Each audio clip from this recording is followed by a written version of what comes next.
Hello everyone, welcome back to online study. आज हम इस वीडियो में लेकर आए हैं भारत के प्रमुख जनजाति। और आप सभी को पता है कि जनजाति से रिलेटेड हर एग्जाम्स में कुछ ना कुछ क्वेश्चंस पूछे जाते रहते हैं। तो आज की इस वीडियो में हम लोग कोशिश करेंगे कि भारत के जो भी प्रमुख जनजातियां हैं जो हमें जानने चाहिए एग्जाम्स के पॉइंट ऑफ व्यू से, वो हम इस वीडियो में कवर करने वाले हैं। और वीडियो के एंड में मैं आपके साथ कुछ इंपॉर्टेंट एमसीक्यू भी शेयर करूंगा, यानी कि जो भी चीज़ें हम यहाँ पे देखेंगे उसके बाद आप एमसीक्यू लगाएंगे ताकि आपको पता चले कि क्या आपने जो भी पढ़ा वो किस तरह से आपको याद है कि नहीं याद है। ठीक है, तो चलिए ज़्यादा समय ना लेते हुए वीडियो को शुरू करते हैं और अच्छे तरीके से ध्यान से क्वेश्चन को, मतलब कि सभी चीज़ों को ध्यान से अटेम्प्ट करिएगा और समझने की कोशिश करेंगे। तो चलिए अब इस पर शुरू करते हैं। सबसे पहले बात करेंगे हम लोग भारत में जनजाति। तो इसके संदर्भ में सब कुछ हम अच्छे तरीके से डिटेल में पढ़ने वाले हैं, तो ध्यान से सब कुछ समझिएगा। अनुसूचित जनजाति है जिसको एसटी कहते हैं, यानी शेड्यूल ट्राइब कहते हैं। जो जो लोग पहाड़ों में या फिर जंगलों में निवास करते हैं उनको इसके अंतर्गत शामिल किया जाता है। कि भारत की जनसंख्या के लगभग 8.6% लोग हैं, यानी भारत की जो भी जनसंख्या है टोटल 100% के लगभग 8.6% जो लोग हैं वो एसटी है, यानी कि शेड्यूल ट्राइब है, जनजाति है, जिनकी संख्या लगभग 10.4 करोड़ है। यानी टोटल जनसंख्या का लगभग 10.4 करोड़ है। ये आंकड़ा 2011 की जनसंख्या जनगणना के अकॉर्डिंग बताया जा रहा है।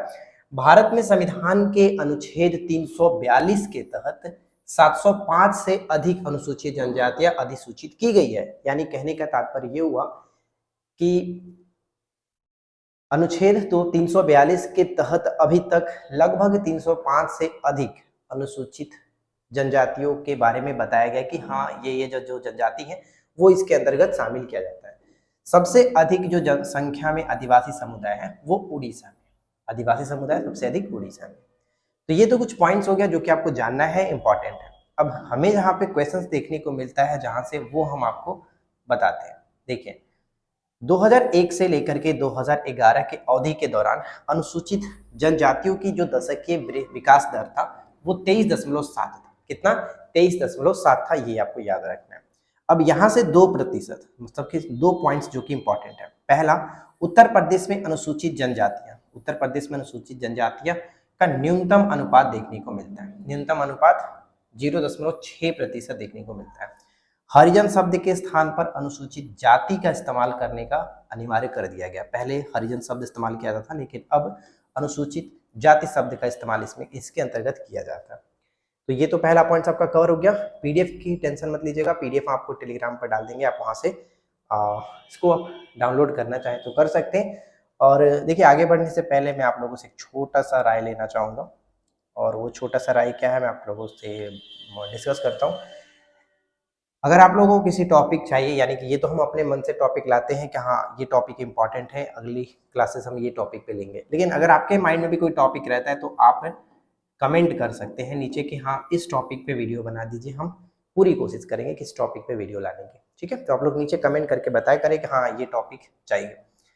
चलिए फिलहाल देखते हैं 342, अनुच्छेद 342 के फर्स्ट के तहत राष्ट्रपति किसी भी राज्य या फिर केंद्र शासित प्रदेश के संबंध में, जबकि राज्य के संदर्भ में राज्यपाल के परामर्श के बाद, यानी राज्य में या फिर केंद्र में, केंद्र शासित प्रदेशों के संबंध में बात करता है, जो राष्ट्रपति होते हैं वो क्या करते हैं, सार्वजनिक अधिसूचना के द्वारा उस राज्य या फिर संघ राज्य क्षेत्र के संबंध में जनजातियों या फिर जनजातीय समुदायों के हिस्से या फिर जनजातियों की जनजाति समुदायों के भीतर के समूहों को अनुसूचित जनजाति यानी एसटी के रूप में निर्दिष्ट कर सकते हैं। कौन करते हैं? ये क्वेश्चन आपसे हमेशा पूछा जाता है, तो ये राष्ट्रपति करते हैं। राष्ट्रपति करते हैं, अगर राज्य के संदर्भ में करना हो तो राज्यपाल के परामर्श से करते हैं। ये पॉइंट आपको याद रखना है। ठीक है, अनुच्छेद कौन सा? 342 के फर्स्ट के तहत। अब यहां से हम देखते हैं जो हमें चीजें ध्यान रखना है, जैसे कि भारत में सबसे बड़ी जो अनुसूचित जनजाति है कौन है? क्वेश्चन आपसे पहला पूछा जाता है ये सबसे बड़ी अनुसूचित जनजाति। ये क्वेश्चन आपका बीपीएससी में पूछा गया था, बीपीएससी में हाल ही में पूछा गया था। तो 2011 के जनगणना के अनुसार जो भील है, भील भारत की सबसे बड़ी आदिवासी समुदाय है। सब इससे पहले जो कि गोंड हम जानते थे, लेकिन गोंड अब नहीं है।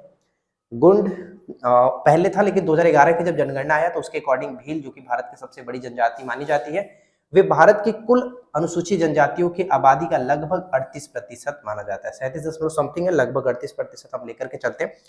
तो पहला क्वेश्चन आपका यहाँ से कवर हो जाएगा। इसके बाद सेकंड पे बात करेंगे कि भारत के सबसे छोटी जनजाति कौन सी है। बड़ी तो सबसे हो गई भील, लेकिन सबसे छोटी जनजाति की बात करें तो वो कौन सा है, तो राजी जनजाति।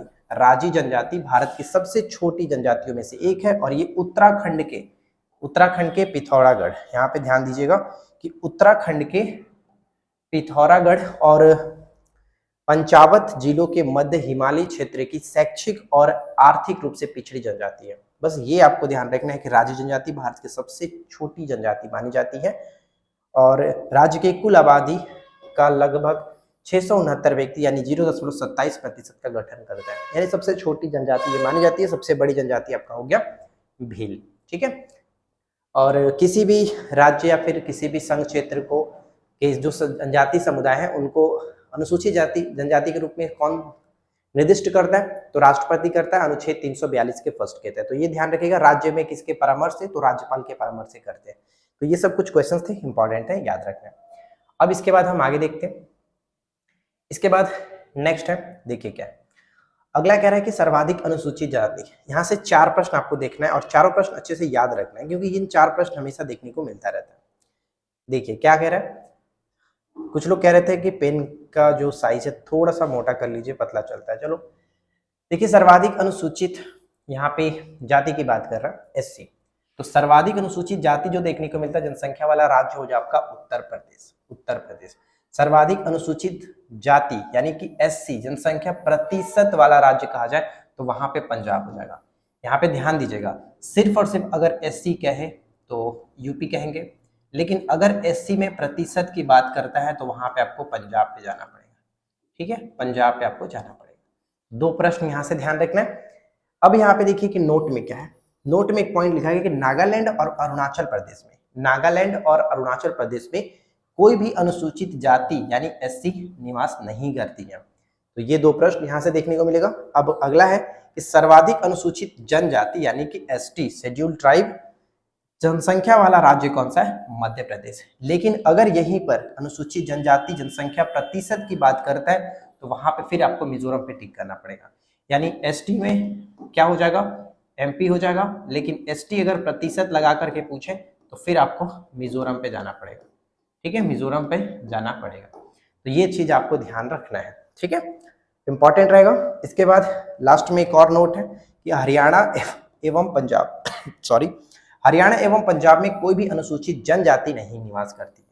जैसे कि ऊपर में हमने देखा कि नागालैंड और अरुणाचल प्रदेश में कोई भी अनुसूचित जाति नहीं है, एससी नहीं है, उसी तरह से हरियाणा और पंजाब में कोई अनुसूचित जनजाति नहीं है, जबकि पंजाब में सबसे ज्यादा अनुसूचित जाति की प्रतिशत देखने को मिलता है। तो ये आपको 6 क्वेश्चन यहाँ से अच्छे से याद रखने हैं। अब चलिए इसके बाद आगे बढ़ते हैं। स्क्रीनशॉट का टेंशन मत लीजिएगा, पीडीएफ हम डाल देंगे तो पीडीएफ में आप वहां से पढ़ लेंगे। अब इसके बाद नेक्स्ट जो स्लाइड है इसमें आप देखेंगे और भी कुछ इंपॉर्टेंट क्वेश्चन है। जितने भी स्लाइड आएंगे सब में कुछ ना कुछ आपको बताया जाएगा, तो अच्छे से बस क्वेश्चन को ध्यान से करिए और समझिए। क्या कह रहा है कि 2011 के जनगणना के अनुसार अनुसूचित जनजाति का अधिकतम अनुपात निम्नलिखित राज्यों में है। यानी अनुसूचित जनजाति का यानी एसटी की बात कर रहा है, और एसटी का सर्वाधिक जो अनुपात देखने को मिलेगा सबसे अधिक मिजोरम में जो कि यहाँ पे 94.8%, नागालैंड में 86.5, उसके बाद मेघालय में 86.1, अरुणाचल प्रदेश में 68.8%। ठीक है, ये तो क्लियर हो गया। ऊपर हमने देखा था कि नागालैंड और अरुणाचल प्रदेश में कोई भी एससी नहीं है, लेकिन यहाँ पे एसटी की बात की जा रही है, ये चीज ध्यान रखिएगा। एसटी में हमने देखा था मिजोरम अगर सिर्फ राज्य के बारे में कहता तो एमपी होता है, लेकिन एसटी प्रतिशत कहा जाए तो सर्वाधिक प्रतिशत कौन सा है, तो मिजोरम बिल्कुल सही है। ठीक है, मिजोरम बिल्कुल सही है। क्लियर है फ्रेंड्स, यहाँ तक कोई दिक्कत नहीं। अब यहाँ पे बढ़ते हैं। ये तो हो गया आपका राज्य के संदर्भ में, लेकिन अगर आपसे केंद्र शासित प्रदेश के संदर्भ में पूछा जाए तो लक्षद्वीप केंद्र शासित प्रदेश है जिसमें अनुसूचित जनजाति जनसंख्या कितना है, सबसे ज्यादा 94.8%। यह केंद्र शासित प्रदेशों में सबसे अधिक है। ठीक है, अनुसूचित जनजाति के साक्षरता दर मिजोरम में सबसे अधिक, यानी कि प्रतिशत में भी सबसे अधिक है और साक्षरता दर में भी सबसे अधिक है। कितना है, 91.7% साक्षरता में, जबकि अनुसूचित जातियों में सबसे कम अनुसूचित जनजातियों में सबसे कम साक्षरता दर हमें आंध्र प्रदेश का देखने को मिलेगा, 49.2%। राइट, तो ये स्लाइड भी अच्छे से कंप्लीट है। आगे बढ़ते हैं, अगला स्लाइड पे बढ़ते हैं। अगला स्लाइड देखिए क्या नेक्स्ट इसमें क्या क्या चीजें दिया गया। अब यहाँ से आपका एक एक जनजाति स्टार्ट करते हैं हम लोग और सभी को देखते हुए चलते हैं एक एक जनजाति। सबसे पहला भील जनजाति, सबसे बड़ी जनजाति है। तो इसमें देख लीजिए छत्तीसगढ़, गुजरात, कर्नाटक, मध्य प्रदेश, महाराष्ट्र, आंध्र प्रदेश और राजस्थान। इसमें सबसे ज्यादा आपको जैसे कि गुजरात हो गया, मध्य प्रदेश, महाराष्ट्र, ये तीन तो सबसे ज्यादा देखने को मिलता है, तीनों को याद रखिए। देखिए भील जनजाति के द्वारा एक उत्सव मनाया जाता है जिसको हम लोग भगोरिया उत्सव के नाम से जानते हैं। भगोरिया उत्सव पूछा जा सकता है कि भगोरिया उत्सव किस जनजाति के द्वारा मनाया जाने वाला एक प्रमुख त्योहार है। भील जनजाति के द्वारा, राइट, भील जनजाति के द्वारा। यह जो नाम है यानी जो भील नाम है वो बिल्लू शब्द से बना है जिसका अर्थ होता है धनुष, धनुष। इसके बाद गोंड, ठीक है, सॉरी। इसके बाद है गोंड जनजाति। गोंड में क्या है कि मध्य प्रदेश के छिंदवाड़ा जिले में मिलता है, छत्तीसगढ़ के बस्तर जिले में, महाराष्ट्र, आंध्र प्रदेश, गुजरात, झारखंड, कर्नाटक, पश्चिम बंगाल, उत्तर प्रदेश और उड़ीसा। तो इन सभी राज्यों के अंतर्गत आपको गोंड जनजाति मिल जाती है। पहले गोंड ही सबसे बड़ी जनजाति होती थी, लेकिन अब 2011 के अकॉर्डिंग, 2011 की जनगणना के अनुसार सबसे ज्यादा जो है वो भील है। ये आपको याद रखना है, भील जनजाति सबसे ज्यादा है, ठीक है। तो गोंड दूसरे नंबर पे आप रख सकते हो। अब यहाँ पे सब कुछ आप याद रखना है। सबसे ज्यादा जैसे कि मध्य प्रदेश में देखने को मिलता है, छत्तीसगढ़ में, महाराष्ट्र में, ये तीन तो आपको याद रखना ही है, गुजरात भी होता है, इंपॉर्टेंट है। गोंड जनजाति की 4 जनजातियों में विभाजित किया गया, यानी गोंड जो जनजाति है उसको 4 भागों में डिवाइड किया गया। हो सकता है पूछ ले कि गोंड जनजाति कितने भागों में विभाजित है? 4 भागों में। एक होता है राजगोंड, मड़िया गोंड, धुर्वे गोंड और एक होता है खातुलवार गोंड। तो ये 4 आपको याद रखना है, उतना इंपॉर्टेंट नहीं है लेकिन याद रख सकते हैं कितने भागों में, 4 भागों में, ठीक है। चलिए इसके बाद अगला देखिए, अगला क्या कह रहा है कि मुंडा जनजाति। मुंडा जनजाति के संदर्भ में देखिए, मुंडा जनजाति आपको पता ही है कि छोटा नागपुर, पठार, झारखंड के आसपास का जो क्षेत्र है उसमें मिलता है। छत्तीसगढ़, मध्य प्रदेश, उड़ीसा, त्रिपुरा और कुछ पश्चिम बंगाल के हिस्सों में भी मिलेगा। तो ये फैली हुई है। मुंडा को उसके उपनाम से परिभाषित किया जाता है जो कि पेड़, पशु और पक्षियों जैसे प्राकृतिक तत्वों पर आधारित होते हैं, मुंडा जनजाति, ठीक है। अब इसके बाद है वैगा। वैगा जनजाति क्या है? इसका अर्थ होता है जादूगर। छत्तीसगढ़, झारखंड, बिहार, उड़ीसा, पश्चिम बंगाल, मध्य प्रदेश, उत्तर प्रदेश में फैले हुए। वैगा में आपको सबसे ज्यादा इंपॉर्टेंट रहेगा जो कि आपको छत्तीसगढ़, बिहार और ये पश्चिम बंगाल, ये इतना आप याद रखिए। और भी याद रखना है तो रख सकते हैं, कोई दिक्कत नहीं, लेकिन वैसे भी वैगा पूछा नहीं जाता, लेकिन जनजाति चल रहा है तो इंपॉर्टेंट है, मैंने आपको करा दिया।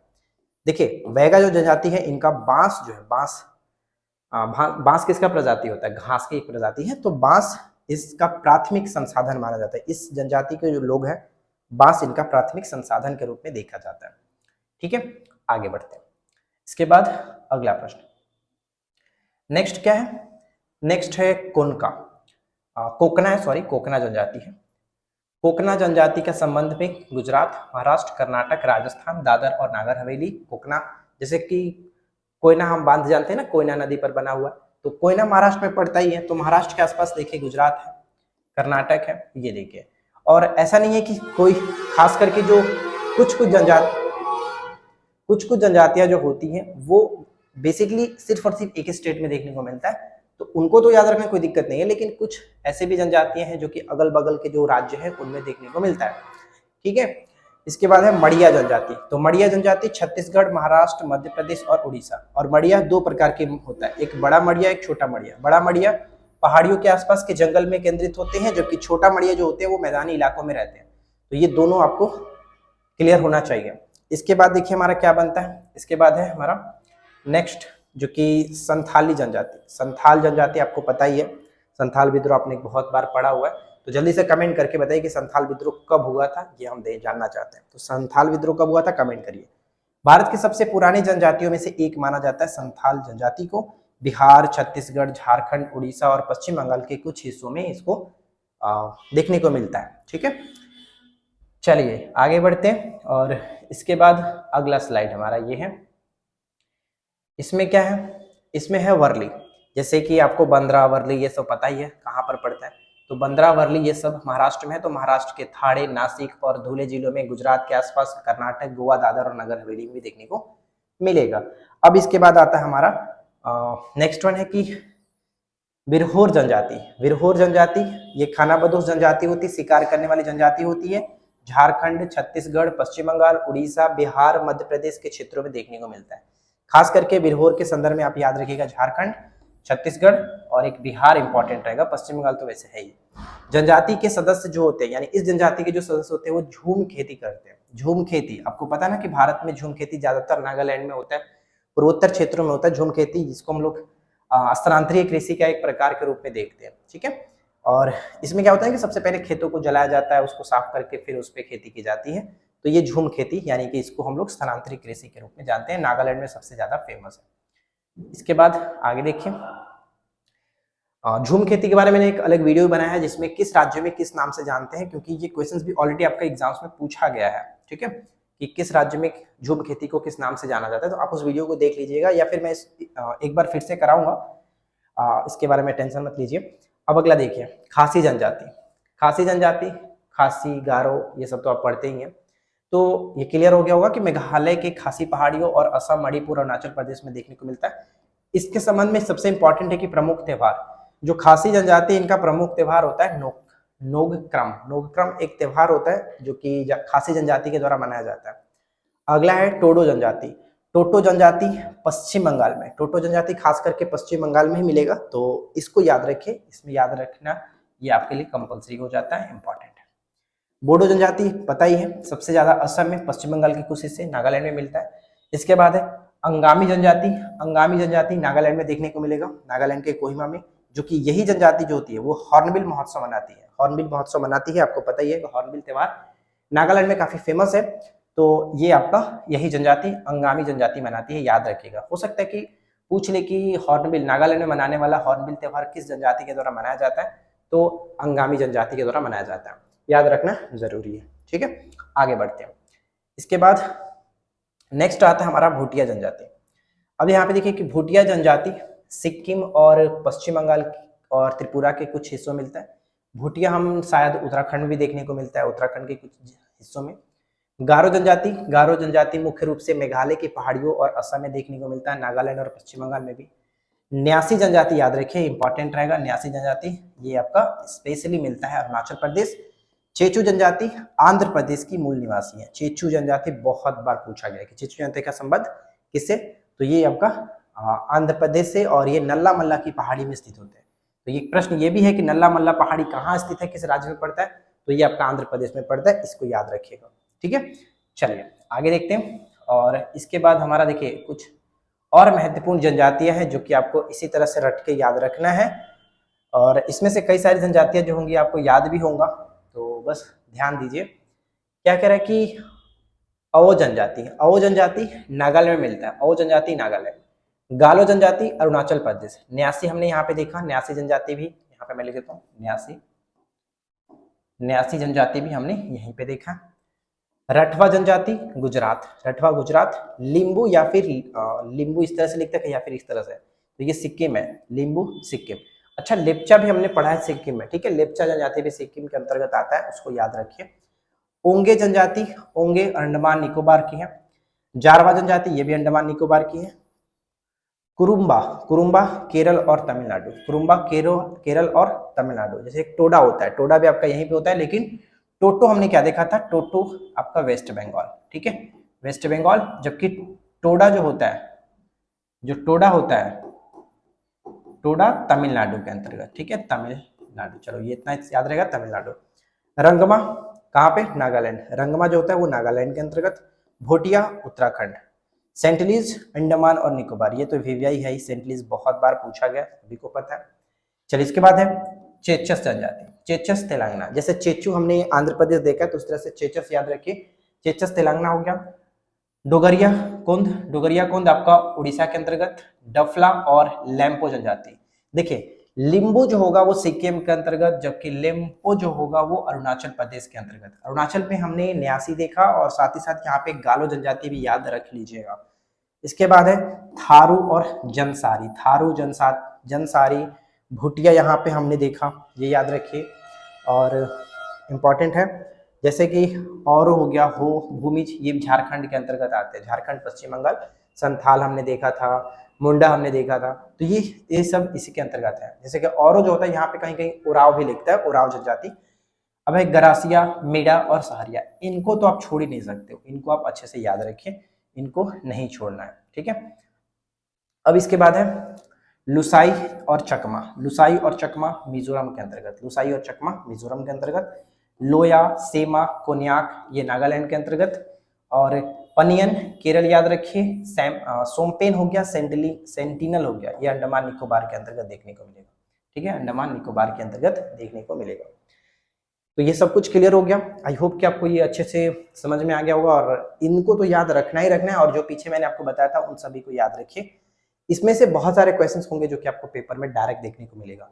तो सबसे पहले अगर जनजाति आप पढ़ते हैं तो जनजाति में इन सभी को एकदम वीवीआई मान करके रट जाइए, क्योंकि यहाँ से डेफिनेटली क्वेश्चंस बनेंगे, राइट। चलिए अब हम बढ़ते हैं, कुछ हमारे पास इंपॉर्टेंट एमसीक्यू है, उसको हम लोग लगाते हैं। तो क्वेश्चन आपके सामने है, क्वेश्चन का राइट आंसर गेस करते चलिए और कमेंट करते चलिए। सबसे पहला प्रश्न देखिए क्या कह रहा है। सबसे पहला प्रश्न है मिक्स ऑब्जेक्टिव क्वेश्चन, यहाँ पे मैंने लिख रखा है। पहला है कि भारत के किस राज्य में सबसे अधिक जनजाति यानी एसटी निवास करती है। क्वेश्चंस पे ध्यान दीजिए। सबसे पहले मैंने आपको क्या बताया था, सबसे पहले हमने बताया था कि सबसे ज्यादा जो जनजाति होती है वो आपका कहाँ पे, सबसे ज्यादा जो जनजाति होती है वो उत्तर प्रदेश में देखने को मिलता है। सॉरी, जनजाति की बात कर रहे हैं ना, तो सब सर्वाधिक जो जनजाति हो गया वो मध्य प्रदेश के अंतर्गत। लेकिन एसटी प्रतिशत की बात करता है तब वहां पे हम लोग मिजोरम को टिक करते हैं। फिलहाल यहाँ पे प्रश्न का राइट आंसर क्या होगा, आपका ऑप्शन ए होगा। लेकिन एसटी प्रतिशत कहता तो मिजोरम करते हैं, सिर्फ एससी कहता तो उत्तर प्रदेश, और एससी प्रतिशत कहता तो पंजाब हो जाता। यहाँ से 4 प्रश्न होंगे, चारों प्रश्न को ध्यान में रखिए, ठीक है। तो इस प्रश्न का राइट आंसर क्या हो गया, ऑप्शन ए। चलिए सेकंड क्वेश्चन, भारत की सबसे बड़ी जनजाति कौन सी है। सबसे बड़ी जनजाति कौन सी है, सबसे बड़ी जनजाति, अगर आपने ऑप्शन बी को टिक किया तो आपका राइट आंसर गलत हो जाएगा, क्योंकि भील सबसे बड़ी जनजाति है। 2011 के जनगणना के अनुसार भील सबसे बड़ी जनजाति बन चुकी है। राइट आंसर ऑप्शन ए होगा, ठीक है, क्लियर है। आगे देखिए, अगला है क्वेश्चन नंबर 3 और 4 देखिए। डफला और लैम्पो जनजाति कहाँ देखने को मिलेगा, क्या बताया गया था, डफला और लैम्पो जनजाति कहाँ देखने को मिलता है, गेस करिए। तो न्यासी जनजाति मैंने आपको बताया था, न्यासी जनजाति भी यहीं पे होता है, न्यासी हो गया, गालो हो गया, गालो जनजाति, तो ये दोनों आपको देखने को मिलेगा अरुणाचल प्रदेश के अंतर्गत, अरुणाचल प्रदेश के अंतर्गत। गोंड जनजाति किस राज्य में मिलता है, गोंड जनजाति जो है वो खास करके हम देखते हैं यहाँ पे उपरोक्त सभी है, मध्य प्रदेश, छत्तीसगढ़ में, महाराष्ट्र में सभी मिलेगा, ऑप्शन डी होगा, ठीक है, ऑप्शन डी बिल्कुल सही है। आगे देखते हैं।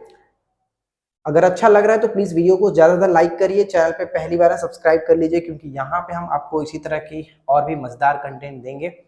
अगला है कि मुंडा जनजाति किस राज्य में पाई जाती है, तो मुंडा क्या बताया गया था, झारखंड के नाम, झारखंड, ऑप्शन डी। उरांव, हो, मुंडा ये सब, संथाल यहाँ पे हो जाता है। संथाल जनजाति किस राज्य में, तो संथाल भी क्लियर हो ही गया, झारखंड राइट होगा, ऑप्शन डी। आगे देखिए, अगला क्या है, नेक्स्ट है टोटो जनजाति। टोटो जनजाति किस राज्य में देखने को मिलेगा, तो टोटो जनजाति कहाँ पे बताया गया था, टोडा, तमिलनाडु। जबकि टोटो जनजाति हो जाता, एक्चुअली देखिए टोडो जो होता है ना वो नीलगिरी पहाड़ी से संबंधित होता है, सिर्फ और सिर्फ तमिलनाडु कहूंगा तो थोड़ा सा ये सही नहीं है, लेकिन नीलगिरी पहाड़ी कहिए। तो टोटो जनजाति यहाँ पे आपका हो जाएगा ऑप्शन ए, पश्चिम बंगाल, टोटो जनजाति। न्यासी जनजाति आपको बता दिया क्या, राइट आंसर आप कमेंट करिए, 8 का आंसर क्या होगा, 8 का आंसर क्या होगा आप लोग नीचे कमेंट करिए, न्यासी जनजाति आपको बताया गया। चलिए अगला देखिए, नेक्स्ट क्या कह रहा है, नेक्स्ट कह रहा है कि निम्नलिखित में से कौन सी जनजाति सिक्किम से संबंधित है, कौन सी जनजाति सिक्किम से संबंधित है, चलिए गेस करिए सिक्किम से कौन सा जनजाति संबंधित होगा। और साथ ही साथ चेचस जनजाति जो है, चेंचस जनजाति, वो किस राज्य में देखने को मिलता है, इसका राइट आंसर भी बताइए। तो सिक्किम से संबंधित अंगामी तो हमने नागालैंड में देखा था, और यही हॉर्नबिल जो कि मनाते हैं, ठीक है, हॉर्नबिल, हॉर्नबिल त्योहार इन्हीं के द्वारा मनाया जाता है, हॉर्नबिल। भूटिया आपका बिल्कुल सही है, भूटिया यहीं पे होगा। और गोंडो जो है वो तो हमने देख ही लिया था, महाराष्ट्र, मध्य प्रदेश, चेंचू जनजाति है आपका आंध्र प्रदेश के साथ हो जाएगा, आंध्र प्रदेश के साथ, तो इसमें कोई दिक्कत नहीं है। सही आंसर ऑप्शन बी होगा। ठीक है, चेचस कहाँ पे होगा? चेचस हमने तेलंगाना देखा था। चेचू आंध्र प्रदेश, चेचस हो गया आपका तेलंगाना। क्लियर हो रहा है? आगे देखिए, इसके बाद लास्ट जो कि स्लाइड है हमारे पास, और इसमें आपको बताना है कि कोली जनजाति का संबंध किस राज्य से है। कोली जनजाति का संबंध किस राज्य से है? कोली जनजाति, ये हमने बताया नहीं था आपको ऊपर में, लेकिन ध्यान रख लीजिए, कोली जनजाति ऑप्शन बी महाराष्ट्र के साथ, याद रखना है। कोली जनजाति महाराष्ट्र, कोकना जो होता है वो भी महाराष्ट्र के अंतर्गत ही आपको देखने को मिलेगा। अब क्यूज का क्वेश्चन है हमारे पास, एक क्यूज का क्वेश्चन है, नीचे कमेंट करके बताइए कि सेंटली जनजाति कहाँ पर, सहरिया जनजाति कहाँ पर, और पनियन जनजाति कहाँ पर। ऊपर में आपको सब कुछ बताया गया था। ठीक है, तो आशा है कि आप लोगों को आज का ये वीडियो पसंद आया होगा। वीडियो कैसा लगा नीचे कमेंट करके जरूर बताइएगा। वीडियो पसंद आया हो तो लाइक एंड शेयर करिए, चैनल पे पहली बार है सब्सक्राइब करिए, और नेक्स्ट टॉपिक अगर आप अपने तरीके से दे सकते हैं तो बहुत अच्छी बात है, अदरवाइज हम अपने तरीके से तो नेक्स्ट टॉपिक लाएंगे। तो आप लोग कमेंट कर लीजिए। और जो भी बिहार एसएससी सीजीएल का फॉर्म अभी तक नहीं भरे उनको मैं आपको बता दूं कि फॉर्म फिलअप हो रहा है, आज से स्टार्ट हो गया। मतलब कि जो टेक्निकल एरर आ रहा था, एजुकेशन क्वालिफिकेशन नहीं उसके आगे नहीं जा रहा था, तो आप वहां पे भर सकते हैं, कोई दिक्कत अब नहीं हो रहा है, क्योंकि हमने उसको अप्लाई कर दिया आज मॉर्निंग में ही। तो आप लोग कर सकते हैं, जितना जल्दी हो सके उसको कर लीजिएगा। और अगर दिन में साइट नहीं चलता है तो आप रात को या फिर मॉर्निंग में, अर्ली मॉर्निंग में कोशिश करिए 3 बजे 4 बजे साइट ओपन करके उसको फिल करने की। ठीक है, जिनको भी पेड कोर्स ज्वाइन करना है इसके संदर्भ में, तो आप हमारे एप्लीकेशन पे जा सकते हैं। एप्लीकेशन पे पेड कोर्स आपको मिल जाएगा और वहां से आप अपनी प्रिपरेशन को और अच्छे तरीके से कर सकते हैं। तो बस फ्रेंड्स, आज की इस वीडियो में इतना ही। उम्मीद है वीडियो आपके लिए हेल्पफुल रही होगी, और नेक्स्ट टॉपिक जरूर बताइएगा। Thanks for watching, keep learning, have a good day.